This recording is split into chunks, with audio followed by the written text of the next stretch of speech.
Pero yung pag-usapan natin ngayon habang pauwi guys, kung ano bang beginner bike ang pwede sa inyo. Kung gusto nyo mag big bike ha, Take me to the moon where we both fell in love. so yun guys, for today's video, yan, pauwi tayo. Naulan na kami galing Tambay. Kasama natin si Alvin, tapos si Daito. Pero yung pag-usapan natin ngayon habang pauwi guys, kung ano bang beginner bike ang pwede sa inyo. Kung gusto nyo mag big bike ha, kasi ang dami na nagsulputan ngayon. May Cove, may ZX Moto, hindi yun Kawasaki ha. May ZX Moto na guys, na China brand din, na halos pumapantay ngayon sa Japan na rin. Kaya malupit na rin no. Yan, ito yung mga lalagay ko na sa screen nyo. Then syempre Ninja 400, ZX 4RR. Yan mga bike talaga. Kung ako ang beginner, yan ang mga pipiliin ko. Syempre doon na tayo sa kilala, sa Kawasaki, Honda CBR 500. Yan ang first bike natin Pero as of now, kung masasuggest ko sa inyo, kung beginner bike, tapos may maluwag-luwag naman yung pera mo, ay yung maluwag-luwag naman yung bulsa mo, kung maluwag-luwag yung bulsa mo, yan, go ka sa 4RR. Kompleto sa tech, kompleto siya sa tech no.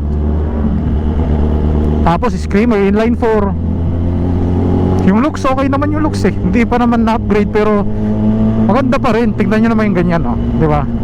Pag ganyan looks, ayaw mo pa ba yan as a first bike mo? Medyo old model nga lang, pero sana sinunod na rin nila yung bagong model nila ng mga ZX ngayon na medyo singkit na rin. Pero para sa akin, goods na yun sa beginner bike. Yung ganun kay AJ Moto, di ba?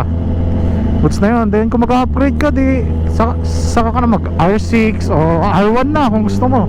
Gusto mong diretso, R1 na, R1M, di ba? Kung yan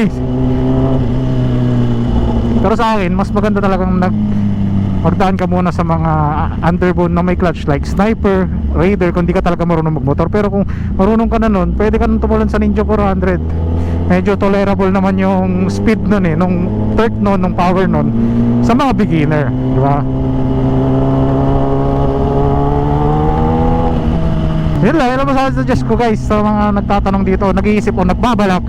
Yan, 4RR guys is the best para sa akin Para sa akin lang, siya yung pinaka the best na inline 4 as of now. Malay natin maglabas pa tong CCF Moto. Nasa inyo yan depende sa trip yung style, depende sa trip yung tsura. Pero yun lang sa akin guys.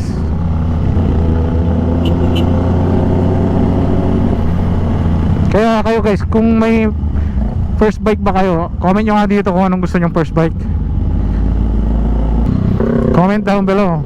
Comment nyo dyan sa comment section. So yun lang guys yung for today's video natin.